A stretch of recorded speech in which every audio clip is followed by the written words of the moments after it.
धन्यवाद देते हैं उसके अनुग्रह के लिए जो हम सभी का अभी तक बना हुआ है। जैसा कि अभी हमने परमेश्वर के पवित्र वचन में से पढ़ा, लूका की इंजील का 15 अध्याय और 11 से 32 पद तक। ये अध्याय बहुत ही जाना माना है और हम बहुत सालों से इस वचन को पढ़ते भी आ रहे हैं और बहुत से दासों के द्वारा सुनते भी आ रहे हैं। और विभिन्न प्रकार के विचार परमेश्वर के दास, परमेश्वर की आत्मा के द्वारा चिताए जाकर बताते हैं, हमारे सामने रखते हैं। आज भी परमेश्वर की आत्मा ने ये वचन मुझे दिया बोलने के लिए कि मैं आज बोलूं, क्योंकि आज हम प्रभु की मेज में शामिल होने वाले हैं। और प्रभु की मेज में शामिल होने से पहले हम सबको भी अपने जीवन को जांचना परखना जरूरी है, क्योंकि यदि मैं और आप बिना जांचे परखे प्रभु की मेज में शामिल होते हैं तो वचन कहता है कि हम में से बहुत से लोग बीमारी में पड़े हुए हैं और बहुत से लोग सो गए हैं। कारण है हम अपने जीवन को जांचते परखते नहीं है। ये पवित्र मेज कोई साधारण मेज नहीं है, कोई साधारण मेज नहीं है। ये बहुत ही पवित्र पवित्र पवित्र मेज है। इसमें शामिल होने से पहले हमें अपने आप को बहुत ज्यादा जांचने परखने की जरूरत है।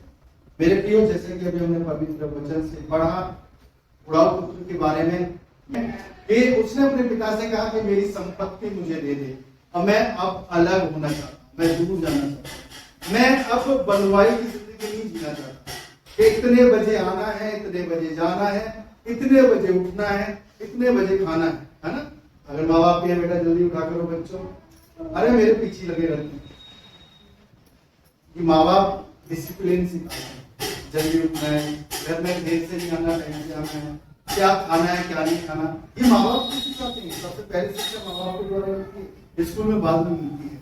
लेकिन कई बार बच्चे जो है माँ बाप की उन बातों को, उन शिक्षाओं को नजरअंदाज करते हैं और सोचते हैं कि माँ बाप जानबूझकर उनके पीछे पड़े रहते हैं। लेकिन जो माँ बाप उनकी इन बातों को नजरअंदाज कर देते हैं, उनको सही शिक्षा नहीं देते, उनका रिजल्ट आने वाले समय में गलत होता है। जैसे कि उड़ाऊ पुत्र, जहां तक मैं समझ पा रहा हूं, इसके पिता ने इससे कोई बात ही नहीं करी। लाड़ इतना है और लाड़ में जो मांगा दे दिया।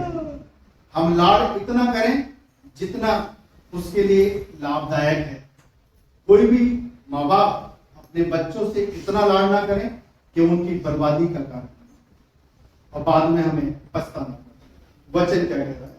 उसने अपने पिता से सारी बात मांगी, सारी संपत्ति का हिस्सा मांग लिया और इस चीज में वो इस बात को भूल गया कि उसने कितनी चीजों को खो दिया। एक संपत्ति लेने के द्वारा से उसने कितनी चीजों को खो दिया। पहली चीज क्या खोया? संतान होने का अधिकार खो दिया, दूर चला गया है। दूसरी चीज, परमेश्वर अपने पिता के प्रति जो प्रेम था और पिता का उसके प्रति प्रेम था, वो प्रेम खत्म हो गया अलग होने के कारण। तीसरी चीज, जो पिता के साथ संगति थी, जो परिवार के साथ संगति थी, वो खत्म हो गई अलग हो जाने के बाद।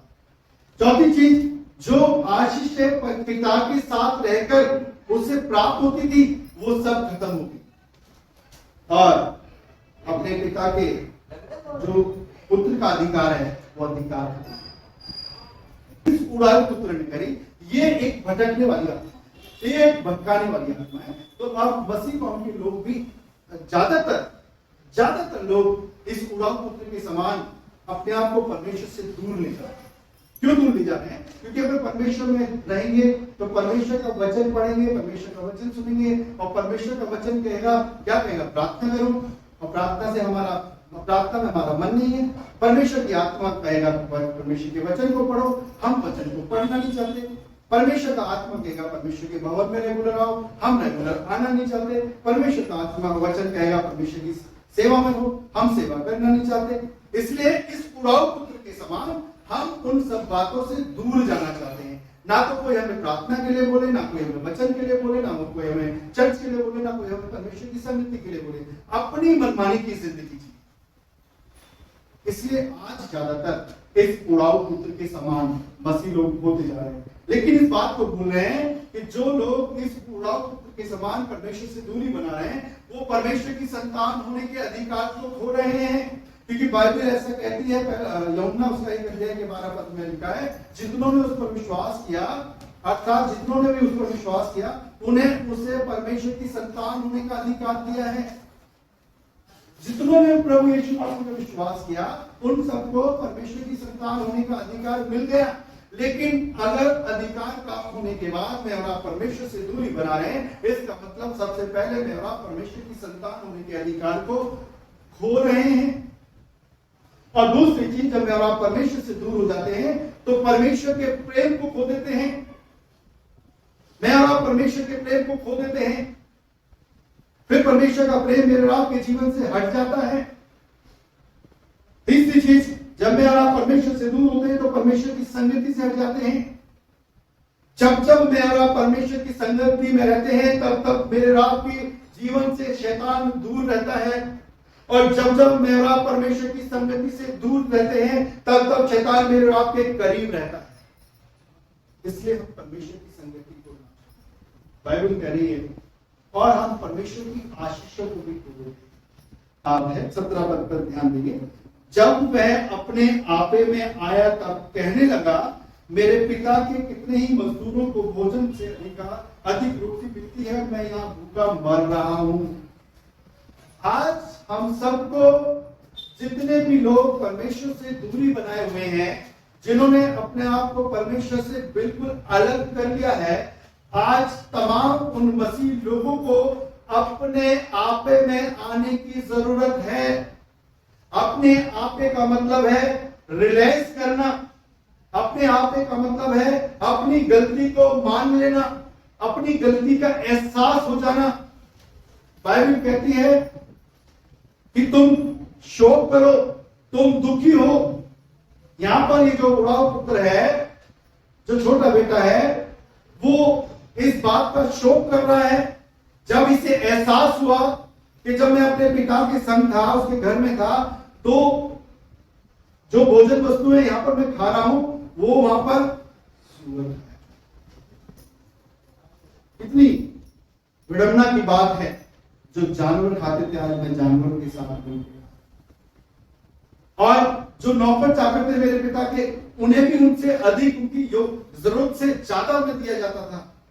जब उसे एहसास हुआ, मेरे प्रियो में और आप कई बार परमेश्वर की संगति से दूर तो हो जाते हैं किसी भी बात के कारण, लेकिन जो मेरा अपने जिंदगी का अनुभव है, मैंने देखा है जीवन में सिर्फ निराशा बनी हुई है, जीवन में सिर्फ परेशानियां बनी हुई है, शांति नहीं है, क्योंकि वो शांति के राजकुमार से अलग हो गए हैं। आनंद नहीं है, क्योंकि जो सच्चा आनंद देता है उससे वो दूर हो गए हैं। मेरे प्रियो, आज हम सबको भी इस उड़ाऊ पुत्र के समान अपने आपे में आने की जरूरत है। यदि मैं और आप किसी भी प्रकार से, किसी भी रीति से, मैंने और आपने अपना परमेश्वर के साथ रिश्ता तोड़ दिया है या परमेश्वर से दूरी बना ली है, परमेश्वर से दूर जा रहे हैं, परमेश्वर की संगति से दूर जा रहे हैं, उसकी सेवा से दूर जा रहे हैं, उसके भवन से दूर जा रहे हैं, उसकी आराधना से दूर जा रहे हैं, तो आज मुझे और आपको अपने आपे में आने की जरूरत है। जब तक मैं और आप अपने आपे में नहीं आएंगे, तब तक मेरे और आपके जीवन में परमेश्वर का अनुग्रह नहीं होगा। पश्चाताप करने की जरूरत है। इससे पहले कि मैं और आप परमेश्वर की पवित्र मेज में शामिल हो, मैं और आप इस पवित्र मेज में शामिल होने से पहले अपने आपे में आए, परमेश्वर के साथ अपने रिश्ते को जोड़ें, पश्चाताप करें, मन फिराएं, ताकि परमेश्वर का जो अधिकार, जो आशीषें मैंने और आपने किसी भी प्रकार से खो दी हैं, उनको दोबारा प्राप्त कर लें। और देखिए बाइबल में लिखा हुआ है कि जब वो अपने आपे में आया, यानी कि जब उसे एहसास हुआ, उसने अपनी लाइफ में रियलाइज किया कि मैं गलत हूं, मैंने अपने जीवन में गलती करी है, बहुत बड़ी गलती करी है, और आगे वचन कह रहा है अब मैं उठकर अपने पिता के पास जाऊंगा, यानी कि उन गलतियों को, उन बुराइयों को, उन बुरी बातों को छोड़कर जाऊंगा। आज हम सबको भी प्रभु के पास उन सब बातों को जो मुझे और आपको परमेश्वर से दूर ले जाती हैं, परमेश्वर की संगति से दूर ले जाती हैं, परमेश्वर की आशीषों से वंचित कर देती हैं, परमेश्वर की संगति, परमेश्वर की सेवा, उसकी आराधना से, उसके भवन से, उसके वचन से मुझे और आपको जो बातें दूर ले जाती हैं, आज मेरे भाइयों, मेरी बहनों, मुझे और आपको उन सब बातों को छोड़कर परमेश्वर के पास आने की जरूरत है। जिस तरह युवाओं पुत्र क्या कह रहा है, मैं अब उठकर अपने पिता के पास जाऊंगा और उससे कहूंगा कि पिताजी, मैंने स्वर्ग के विरोध में और तेरी दृष्टि में पाप किया है। अब इस योग्य नहीं रहा कि तेरा पुत्र कह रहा हूं, मुझे अपने एक मजदूर के समान रख ले। पश्चाताप है, एहसास हो गया बहुत बड़ी गलती करी है। मेरे प्रिय भाइयों बहनों, समझदार और बुद्धिमान वो है जो समय पर एहसास हो जाए। जिसे समझदार और बुद्धिमान वो मनुष्य है जो समय पर ही पश्चाताप कर ले।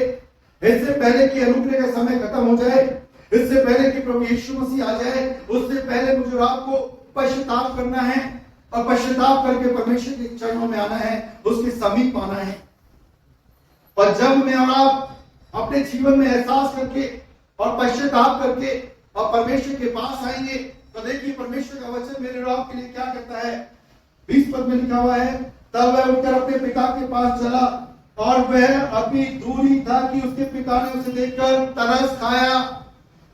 जिस समय में आप एहसास करते हैं, जिस समय में आप पश्चाताप करते हैं, चाहे सड़क पे क्यों ना हो, चाहे ऑफिस में क्यों ना हो, चाहे घर में क्यों ना हो, चाहे रास्ते में क्यों ना हो, चाहे किसी भी जगह पर क्यों ना हो, जिस टाइम मुझे और आपको एहसास हो जाए कि मैंने और आपने गलती करी है और मैं और आप जब उस एहसास को करके पश्चाताप करते हैं, तो परमेश्वर का वचन क्या कह रहा है कि उसके पिता ने उसे दूर से देखकर तरस खा लिया। आपको जाएगा परमेश्वर है। मेरे अजीजों, इससे पहले कि मैं आप प्रभु की मेज में शामिल हूं, हमें से हर एक जगह अपने जीवन को जांचे। हम सब खामोशी में 1 मिनट के लिए अपने मन में प्रार्थना करें, प्रभु के सामने अपनी गलती को रखें, प्रभु के सामने अपनी गलती को रखें। बाइबल बताती है, जो अपने पाप को मान लेता है और छोड़ भी देता है, उस पर दया की जाएगी। ये जो उड़ाऊ पुत्र है, इसने पहले अपना पाप माना, अपनी गलती को माना और फिर उनको छोड़कर पिता के पास आया। मैं और आप अपनी उन गलतियों को, उनका नाम लेकर उनकी गलतियों को माने और उनका नाम लेकर ही यीशु मसीह के नाम से उन गलतियों को अपने जीवन से दूर करें और फिर सच्चे हृदय के साथ अपने आप को प्रभु यीशु मसीह के चरणों में लेकर आए और अपने आप को सब खामोशी में प्रार्थना करें।